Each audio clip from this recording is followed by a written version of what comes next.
Detroit city government is a service institution that recognizes its subordination to the people of Detroit. The city shall provide for the public peace, health, and safety of persons and property within its jurisdictional limits. The people have a right to expect aggressive action by the city's officers in seeking to advance, conserve, maintain, and protect the integrity of the human, physical, and natural resources of the city from encroachment and or dismantlement. The people have a right to expect city government to provide for its residents decent housing, job opportunities, reliable, convenient, and comfortable transportation, recreational facilities and activities, cultural enrichment, including libraries, art and historical museums, clean air and waterways, safe drinking water, and a sanitary, environmentally sound city. Keep it locked. The Black Detroit Democracy Podcast starts right after these messages. Detroit 1 Million is a journalism project started by Sam Robinson that centers a generation of Michiganders growing up in a state without a city with 1 million people. Support the only independent reporter covering the 2025 Detroit mayoral race through the lens of young people. Good journalism costs. Visit Detroit1million.com to support Black independent reporting.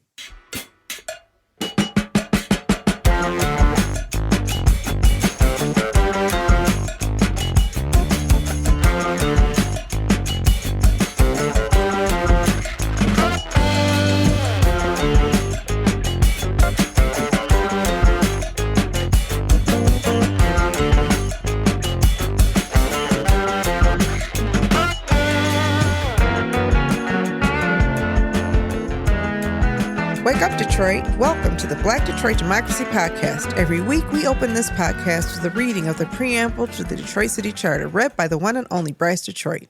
The City Charter is our constitution, which defines our rights and the way government should work.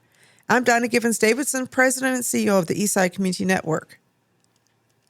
I'm Sam Robinson, founder of Detroit 1 Million. Thank you for listening in and supporting this expanded effort to build another platform of authentic voices for real people in the city of Detroit. We want you to like, rate, and subscribe to their podcast on all platforms. The purpose of this podcast is to encourage Detroit citizens to stay vigilant in the fight for justice and equality, with a special call to action for Black Detroit. We seek to build awareness of our history as a gateway to freedom, a beacon for justice, and a laboratory of liberation. Today, we're joined by Maxwell Murray, the Youth Development and Community Engagement Director for Detroit City FC. Welcome to, I guess that's the Detroit City Football Club, right? Yeah. Okay, yeah. All right. Welcome back to the Black Detroit Democracy Podcast. It's time for Word on the Street, where we break down what everyone's been saying behind the scenes. Sam, what have you been hearing? The story of this week, certainly as it pertains to the most vulnerable residents downtown. Lots of folks that live in this Leland House. Some of our peers have frequented the Leland City Club. Have you ever been in there? I've never been in, but I've heard about it through conversation, so on and so forth. Yeah, I've never been at one of these rave events. Apparently they've been going on for years. This Leland House high-rise threatened all of the tenants after it came out that they owed DTE $40,000 back on their electricity bill. DTE threatened to shut off power for residents this week.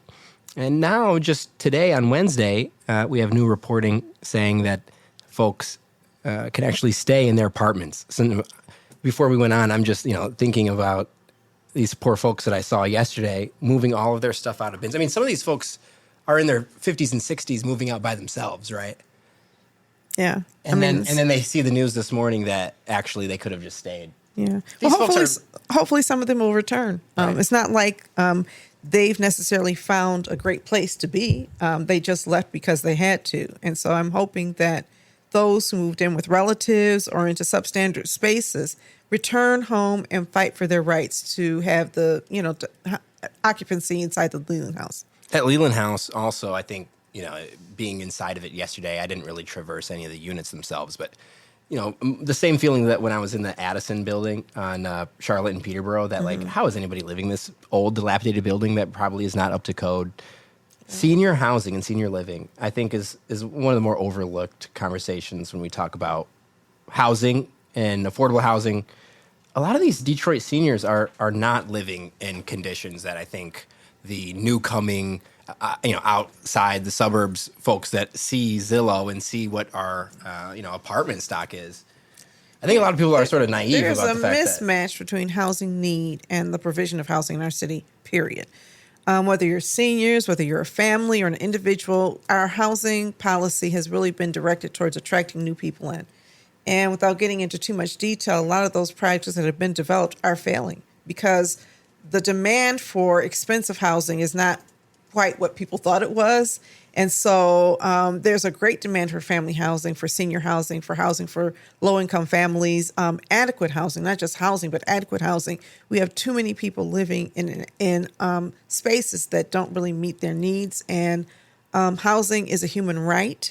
And if you believe that safe and affordable housing is a human right, we have to do a better job. Yeah, Nick Manis and Kirk Pino a couple weeks ago, headline of their story was "A Rental Market in Crisis, Landlord Developers Desperate for Detroit Solutions."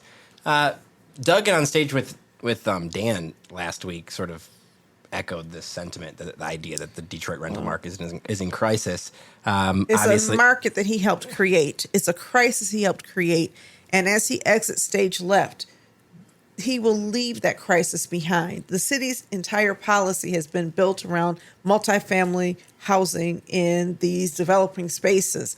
Every single one of these developments has received subsidy and support from the city of Detroit. There was a belief that if we build it, they will come. We built it and they didn't. And now we're in trouble. Or we built it and they came and then they left during the pandemic. Whatever the issue is, I think that Duncan can't simply acknowledge there's a problem without taking responsibility, at least in part, for that problem. He certainly is given credit for revitalizing Detroit, but if these projects fail, and I don't believe they will, I believe there's going to be efforts to maintain a lot of these projects. If they did fail, that would be a responsibility he helped share, but whoever, Mayor-elect Sheffield would be blamed for that failure, and I think that's unfortunate. We're going to see, this Detroit Housing Commission, the Wayne County Housing Commission.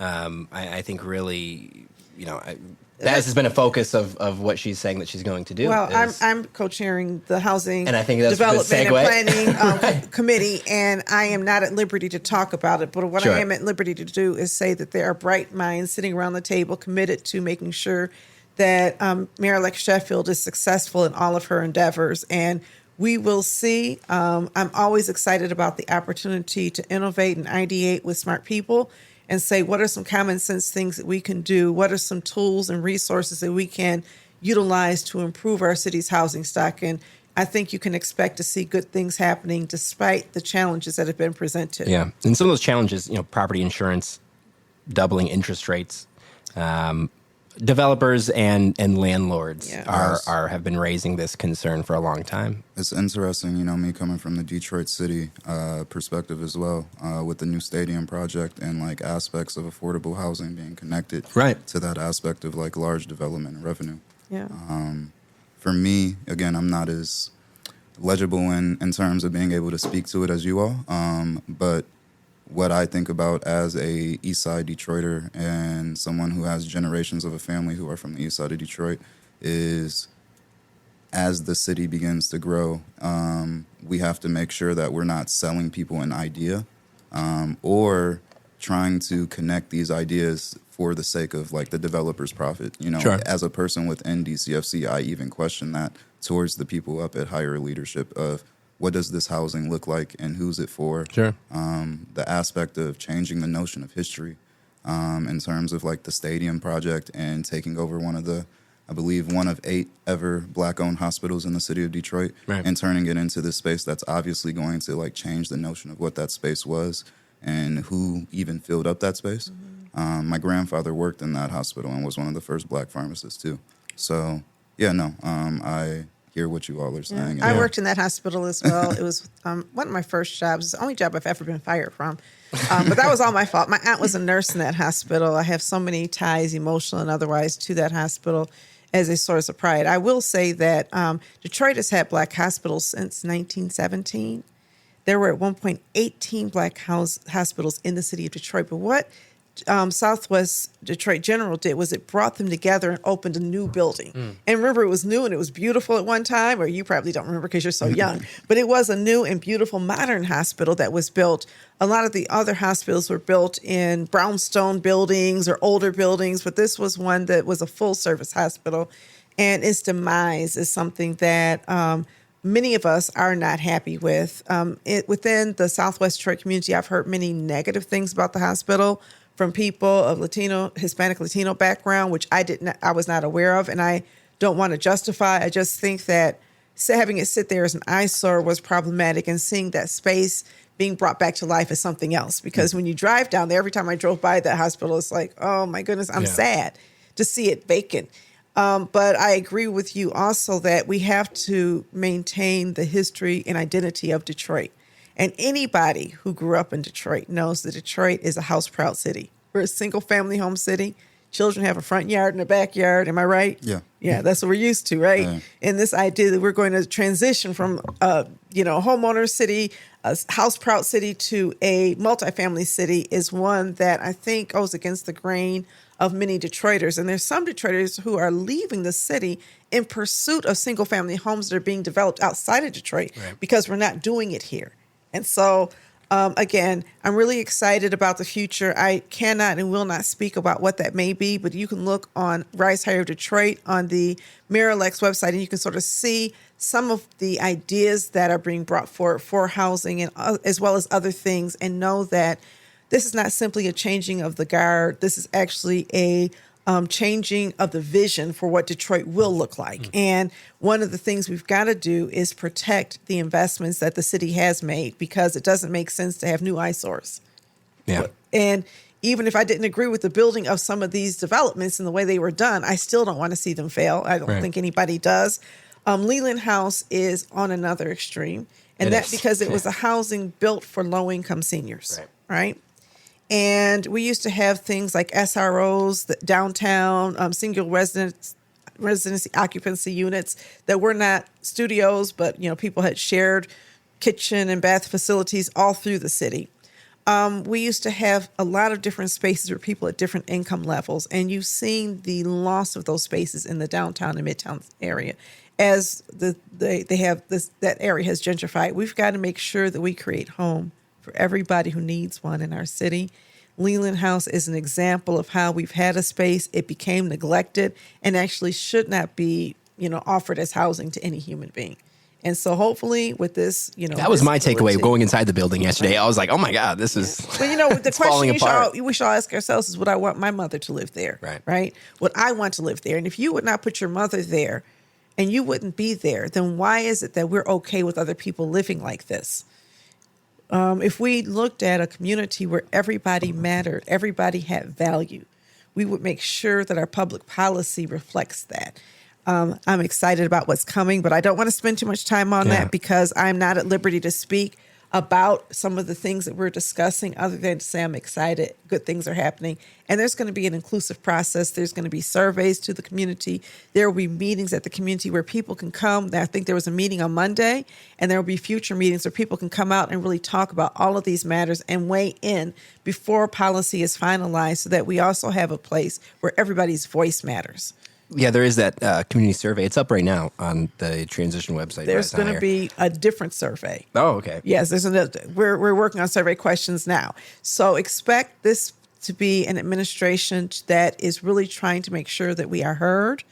And to know me is to know that I don't give lip service to anything. I speak my mind. And so if I'm saying people are going to be heard, I will do everything in my power to make sure. And I also have confidence that this is what the mayor-elect is promising and will do, so that we can, you're always going to have challenges like the Leland House because we live in a capitalistic society, but hopefully we'll have solutions that meet the challenges where they're at.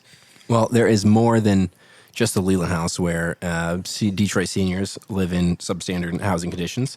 We could talk about that all day. I do want to talk about DCFC. Obviously, you're joining us in the context of this news happening. And I presented my story in the framing of, this development happened, is being approved, going through the process of approval, the CBO process. I was at one of the meetings, didn't didn't watch all of them, but from the reporting through Malachi as well as Luis Aguilar, kind of got the feeling from talking to some of the neighborhood stakeholders that the biggest issue sort of from critics or opponents of the deal was the parking situation. It was unique in that there wasn't this mass, no, we cannot give money to tear down this. Because, again, the abatement going to the stadium project is for the demolition of the hospital, correct? Not the actual stadium Build itself. out the stadium. Right. And so I think a part of this deal was $1.2 million for the surrounding community. That's going to go toward public art. It's going to go toward free tickets each season for residents of the nearby Corktown, Southwest Detroit area. And so, $17 minimum wage, union neutrality is going to be the thing that I think a lot of labor folks look at and say, hey, why, when DCFC is only taking this much money, yet we know that they're not worth what Illich and others are, why can't we do this everywhere? And that's exactly what happened. We had advocates come to council and say, we need preemption laws. This should apply to all taxpayer subsidized developments in the city. We absolutely need to change the way that we, monitor these projects, the way we approve these projects, and the community benefits process should be improved. This is a good community benefits process for the most part, but we've had really bad ones on the east side, like with the expansion of Stellantis. Terrible community benefits process. We need to standardize good practices, and then we need to measure and monitor those practices, because sometimes things get agreed to at the community benefits table, and the Office of Civil Rights is responsible for making sure that they are actually in compliance. And so one of the concerns has been the lack of compliance monitoring and reporting to the larger community. I expect to see that improved as well. I know there's people who are really working on that to make sure that we get what we pray for. We should be getting job guarantees. This idea that we don't want to make people guarantee jobs because it'll, mess up the deal. So what? Our idea is that we want people, look at all the jobs that we're creating inside of Detroit that are not being occupied by Detroiters or held by Detroiters. If you are going to build in the city and the city is going to invest in you, you should either hire people from Detroit or hire people who are willing to move into our city and contribute to the well-being and growth of our city. That's my feeling, and I'm speaking as an individual. And hopefully that becomes part of public policy in some way, shape, or form. I think it's interesting as folks really celebrated the stadium deal that was approved for the soccer team. Some groups were not as pleased with the WNBA project. Rick Mahorn did call in back-to-back weeks to City Council to say, please approve this. The WNBA practice facility is, according to the Pistons Sports and Entertainment CEO, Richard Haddad, a separate development from the Youth Sports Academy that's going to happen right next to it. I think they want to make Spire or Mount Verde in Detroit. Right, yeah. Exactly. And so in order to skirt past, this is according to the advocates that are criticizing the WNBA group. I mean, it's they obvious. Think that they're skirting past the $75 million threshold, saying this is one development worth this much under the $75 million threshold, and the other development is worth this much. There's two developments. Malachi did, really kind of presented in his reporting and in asking Richard Haddad to his face, in your own brownfield plan, you present them as one plan. Yet here you're saying that they're two separate plans. They're not going to go through the CBO process. The Pistons went through the CBO process at the Henry Ford site. I don't know if that might have scarred them. But well, I think that we can close loopholes, right?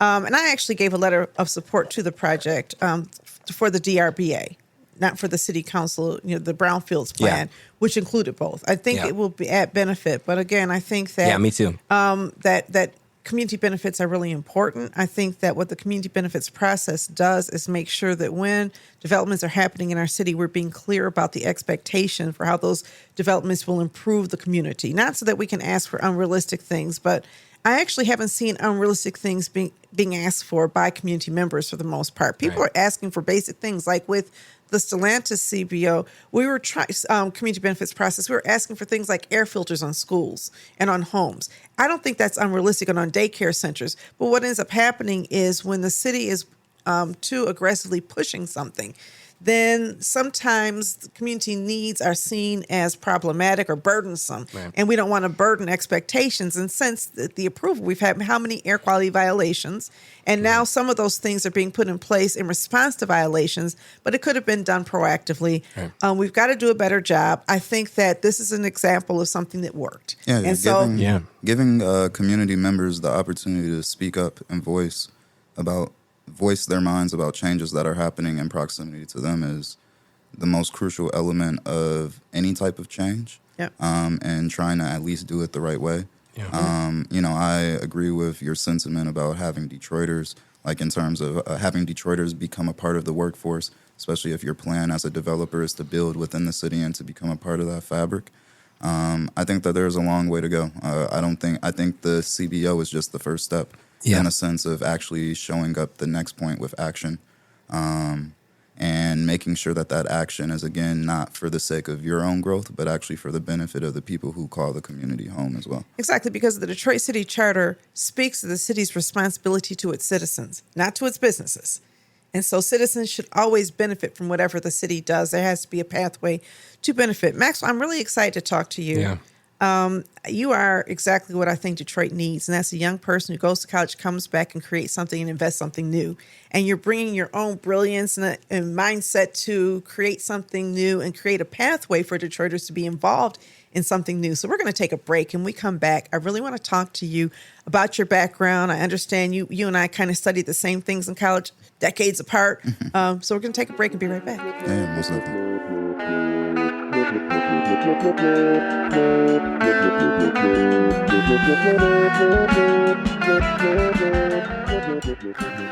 Have you ever dreamed of being on the airwaves? Well, the Authentically Detroit Podcast Network is here to make those dreams come true. Formerly known as the Deep Network and located inside the Stoudemire, the Authentically Detroit Podcast Network offers studio space and production staff to help get your idea off of the ground. Just visit authenticallydet.com and send a request through the contact page.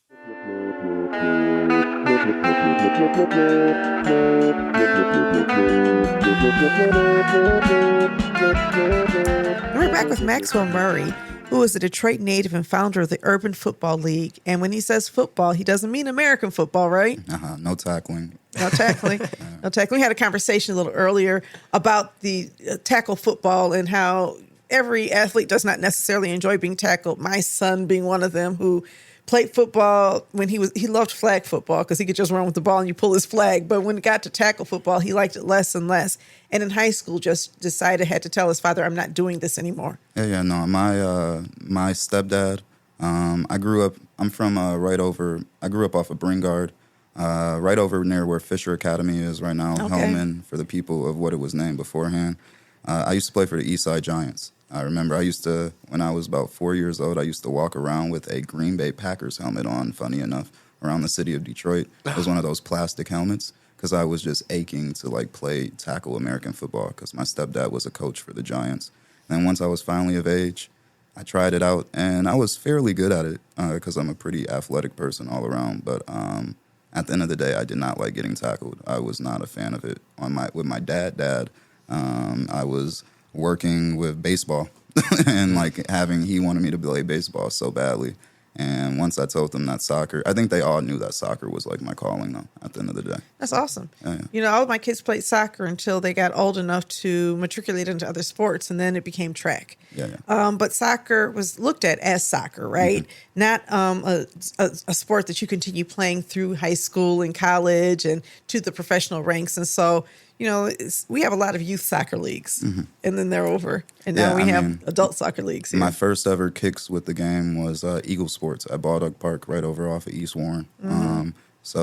Very much, being on the east side of Detroit, right over where that border is, going into Groves Point, Harper Woods. So my first times ever playing was, in terms of competition and joining teams, was bouncing back and forth between that Groves Point, Detroit line, and having all those different experiences with sports. So let's talk about it. You are a young Detroiter, right? What was your experience growing up in Detroit, and what brought you to this foundation of the Detroit Football Club? My experiences growing up were very normal, traditional. Like, I know the streets like the back of my hand. They'll never leave you. You know, when you're born in this city, my earliest memories are driving around with my grandmother, who I actually live with right now, and me learning the street names in the backseat of her car and driving past the liquor stores off of like Mac and asking her, "Granny, what does LIQOUR mean?" And she said, "Liquor," and you can't have that type of thing. So Mac and Maxwell, and me seeing my name on the street for the first time and stuff like that. So now you'd be asking your grandmother, what is CANNABIS, right? Yeah, for sure. But that's the type of Detroiter I am. I'm an East Sider. My mom is from Mac and Buick. My stepdad, Lily Bridge and Jefferson. My dad, Lafayette Park. Grew up in Woodbridge because my dad had a house off of Trumbull and Calumet.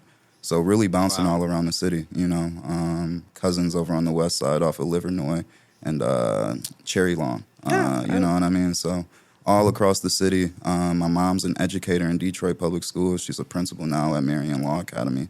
So a dance teacher as well, had her own dance studio downtown. Wow. So what's your mom's name? Denise Allen. Okay. Yeah. So just like, those normal experiences of being a real Detroiter who has family all over the city, parks, going to Belle Isle for family picnics, big Thanksgiving holidays, different things like that. Yeah. So you went to DePaul University and you studied African American Diasporic Studies, right? Yes. Yeah, I studied African American Studies as a minor. Okay.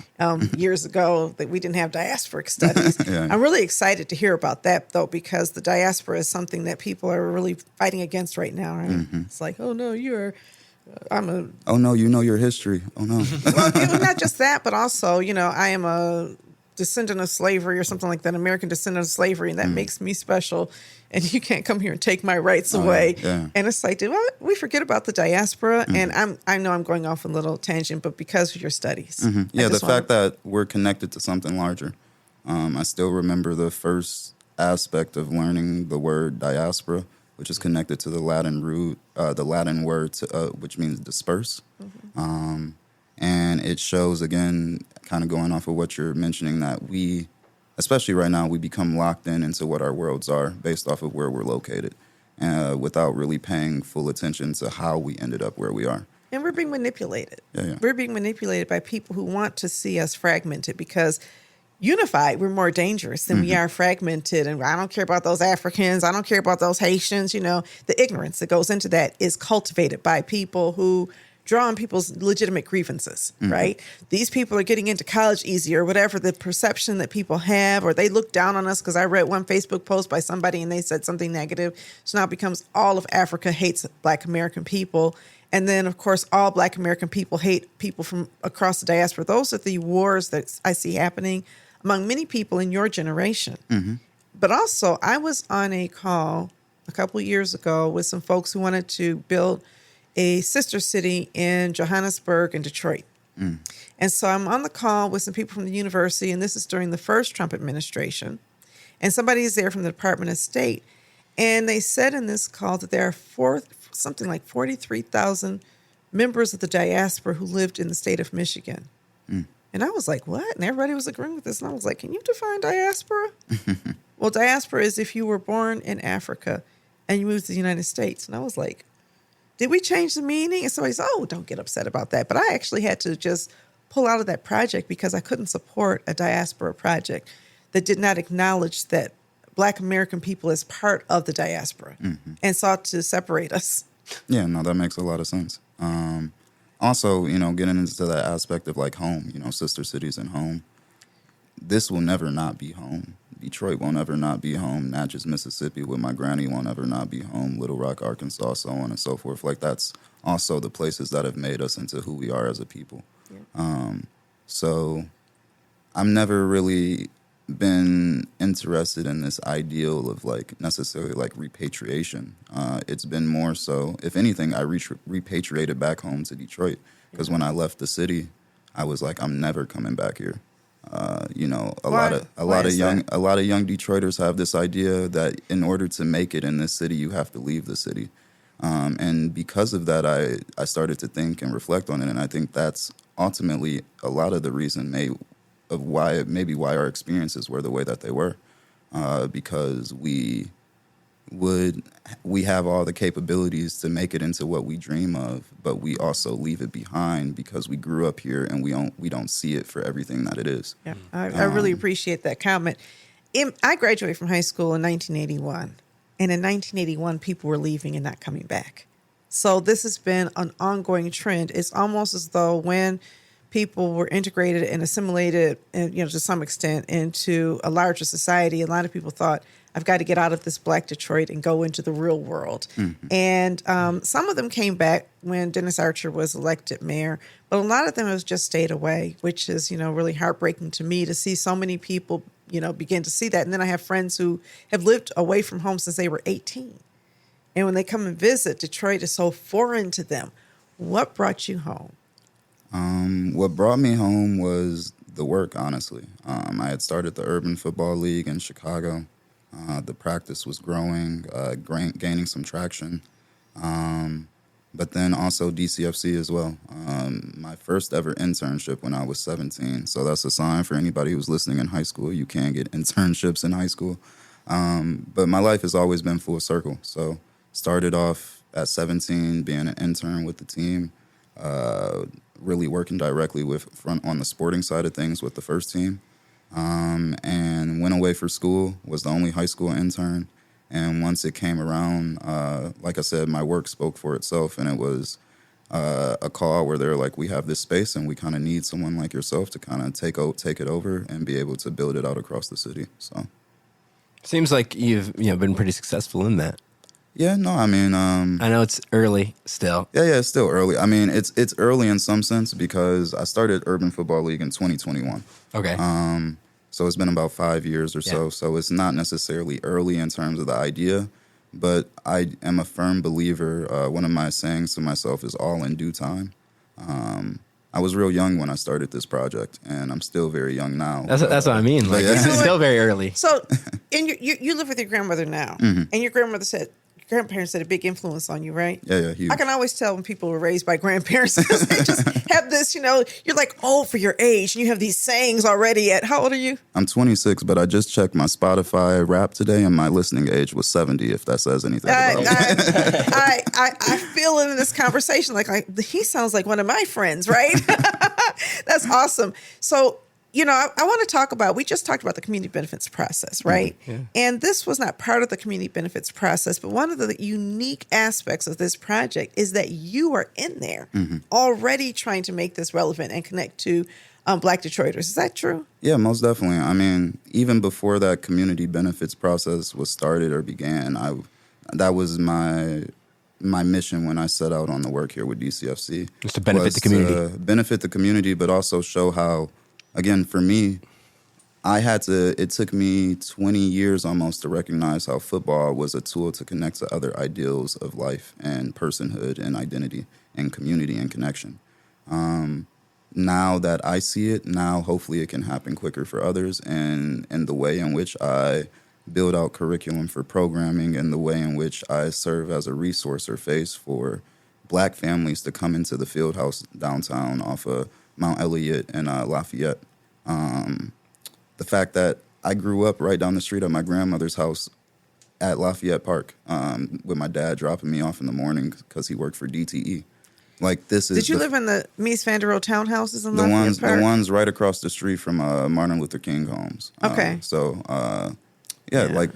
It's full circle for me in the fullest extent because I am now...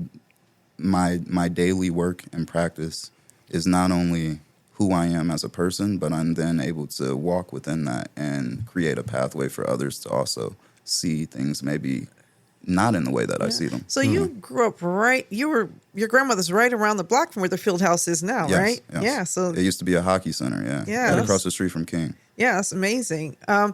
So I want to talk about your travels because when you graduated from college, you traveled the world. And so you actually visited portions of the world that included the diaspora, although other cultures too. Can you talk about your travels and things that you learned there that you're bringing back into this Detroit experience? Yeah, most definitely. I was given the privilege to be able to go to different places through family as well as through friends, and I went to places such as London with my dad. I've been to Paris with my dad and cousin.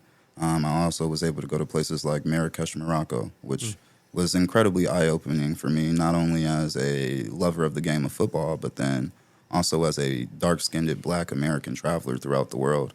Many people envision their first time going back to Africa as this coming home repatriation, as we were speaking about earlier.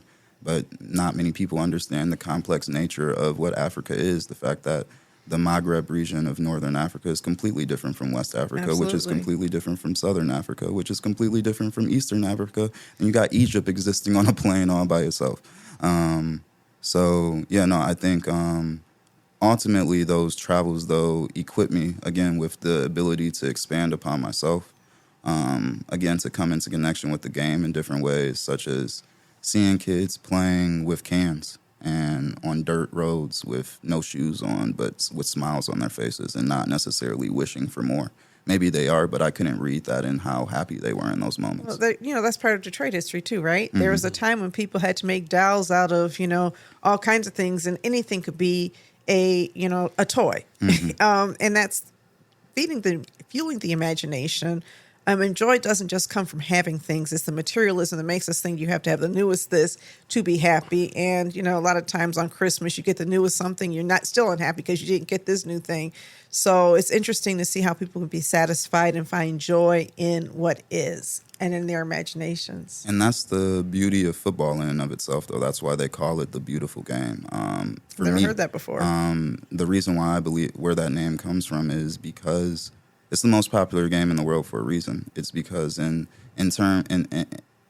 be able to play the game, you do not need that much.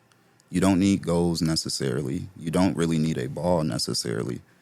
You don't necessarily need other people if you love the game that much.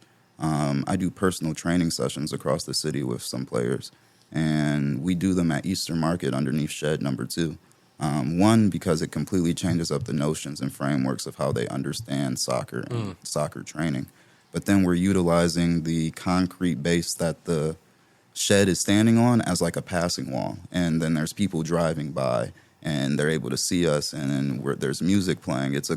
I'm trying to change up the framework and notion of how we understand and see the game. What age groups are you working with? In terms of my DCFC daily job, we offer programming for ages 2 through 12. We also work with and employ some high school students at King High School. In terms of my urban football league program, it really kind of ranges between, I would say, probably like 8 to like 14. Yeah. So where do you play your games? We found a home court right over at Social Status, right off of Jefferson and Holcomb.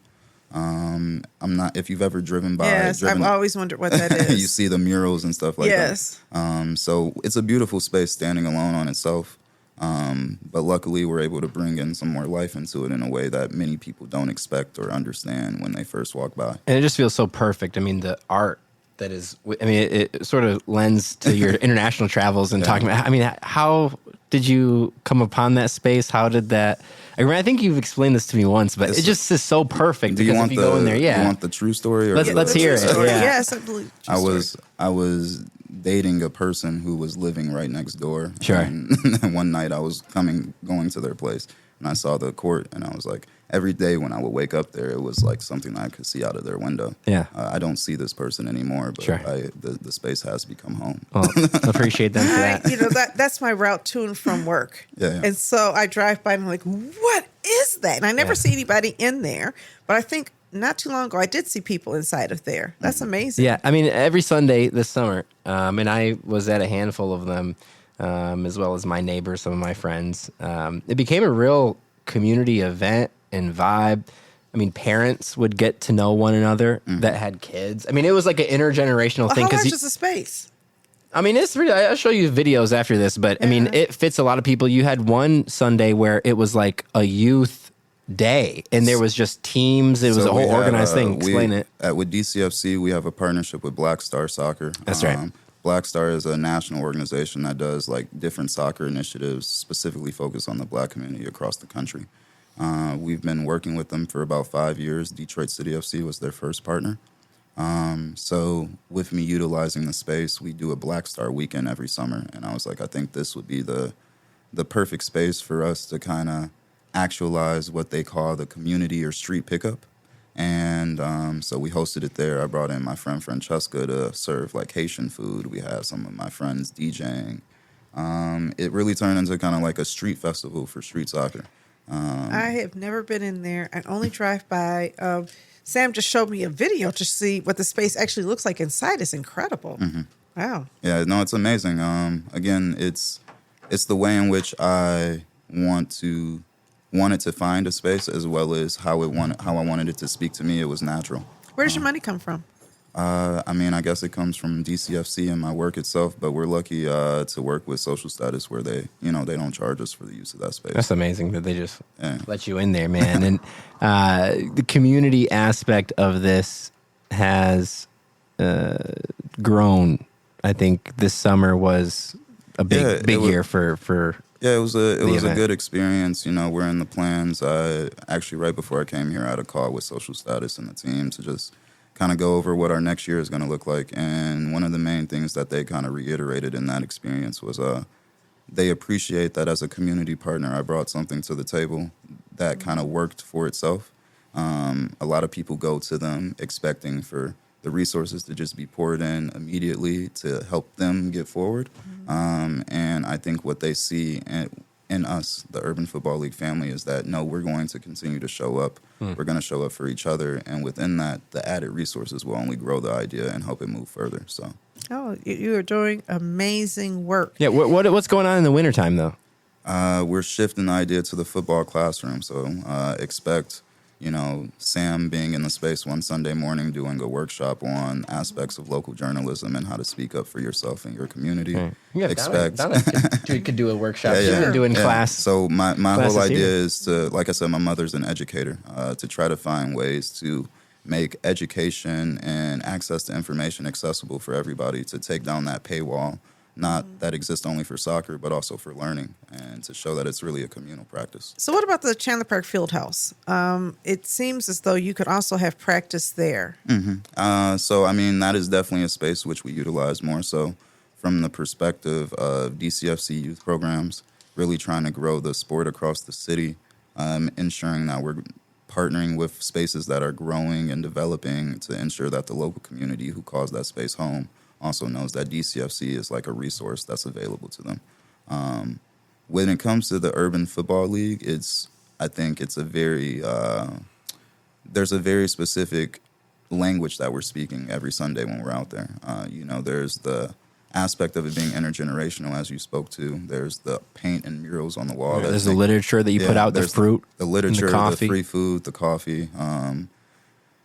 But within that, there's a language. And that visual language goes hand in hand with it. So as for right now, that is still our home court and our home space. The football classroom will still take place at Social Status, just indoors inside the shop. Luckily, they're opening their doors for us to come in as well. It's amazing.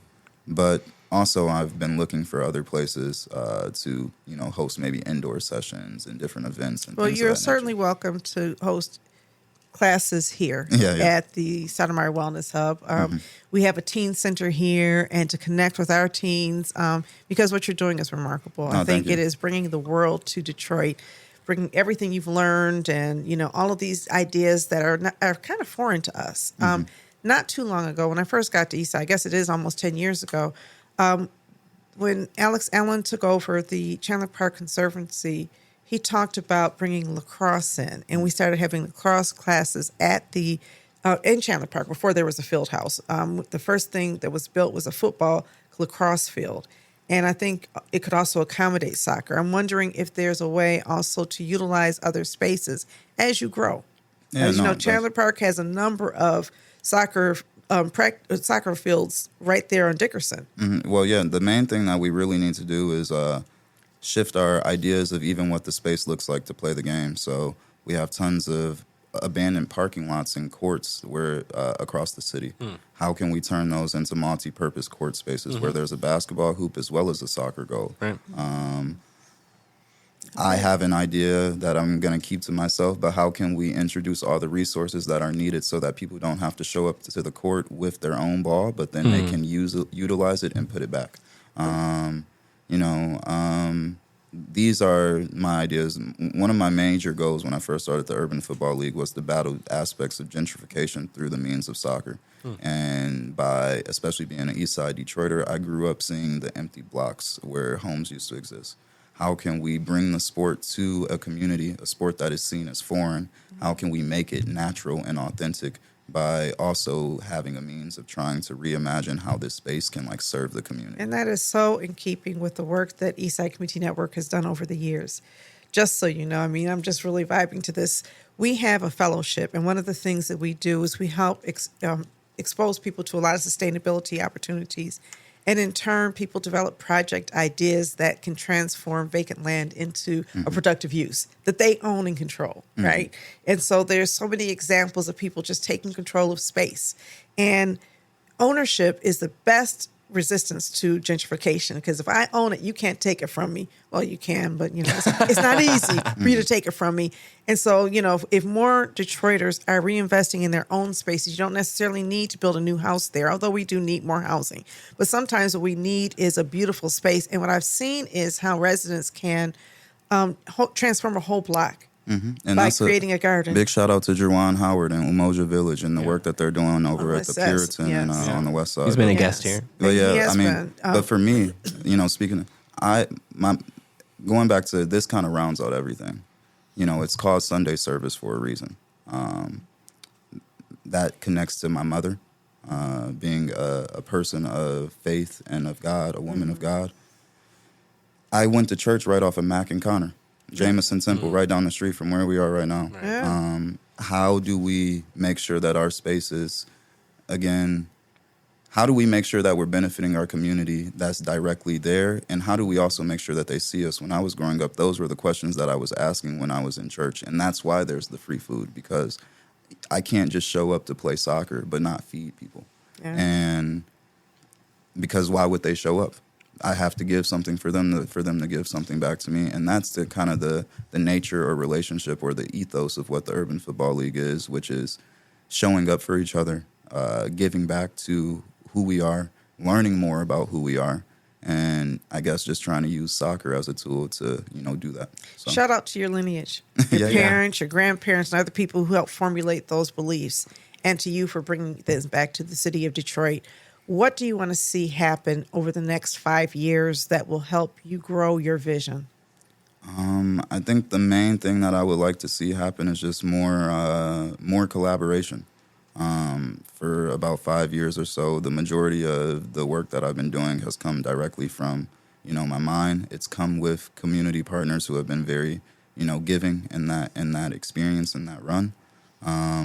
But my dream is, again, the things that I've kind of spoken to, working with the city of Detroit and the officials and the people in leadership to try to actualize what some of these ideas are.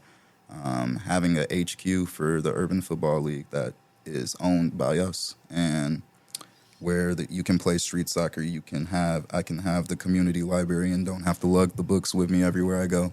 Right. Every week he is transporting food, literature, and in boxes in your car, out of your car, man. And it's like, you want any help? And he's like, no, I got it. I'm like, dude. But it's a ritual for me though too. Yeah. And that goes back to, again, just the nature of what it is, which is Sunday service. It's just my way of giving back. So okay. I love that. Maxwell Murray. Well, I want to thank you for introducing us. Yeah. And I want you to know that you have a partner with ECN to the extent that's something that serves your mission, because I think that the work you're doing is in keeping with the work that we do and want to do. And a big part of what we do is try to, support other people in their work, so that we're not trying to take it over. We're just trying to be a support, a partner in what you do. It's always exciting to have young people.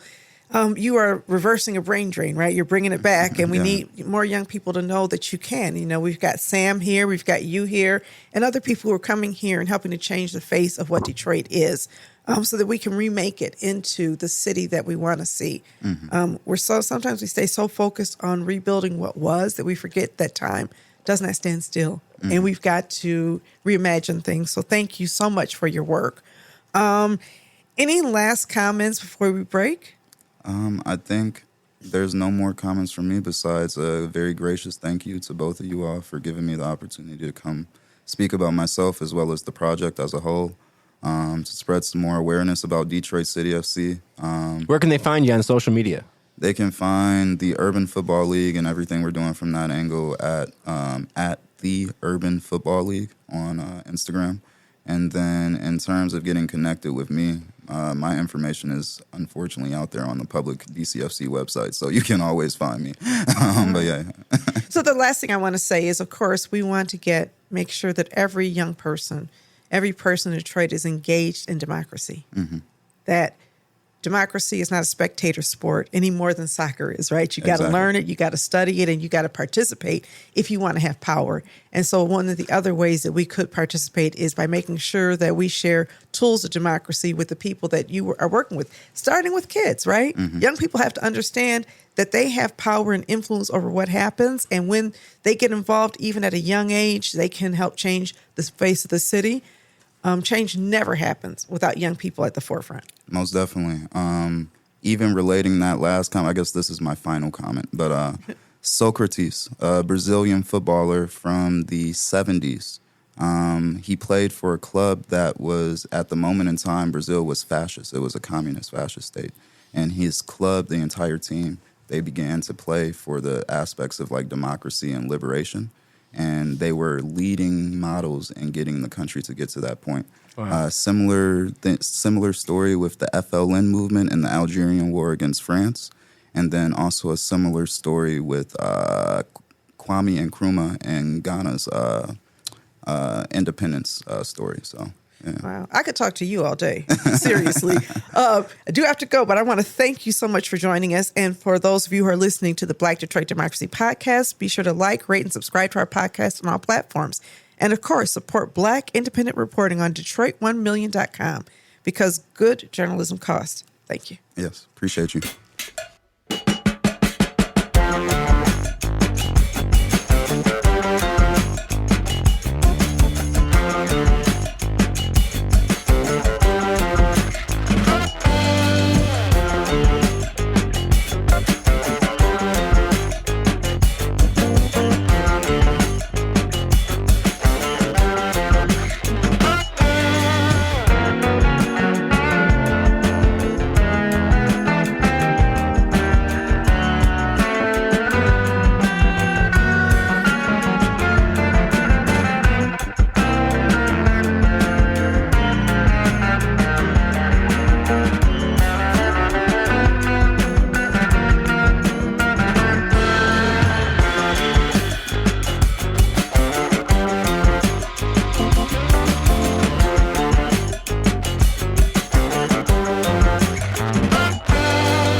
Thank you.